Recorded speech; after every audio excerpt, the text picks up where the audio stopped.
दुःख भन्नु न यार विदेशमा यार यस्तो छ त्यहाँ बुढीको हातबाट मिठो मिठो खाना पाइन्थ्यो है दाजु अब बुढीको हातमा मिठो मिठो खाने अनि यहाँको आफूले खाने कस्तो लागिरहेको मर्नु त भएन एउटा सल्युसन त दिनु न के गर्नुपर्छ त्यति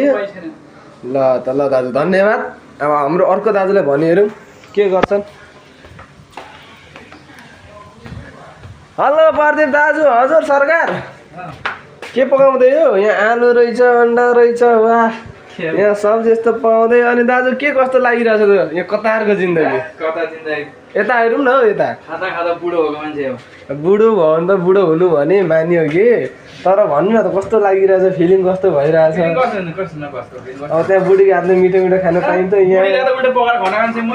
त्यस्तो ए हाम्रो दाजुसँग बस्नुपर्छ क्या खाना साना यस्तो खानालाई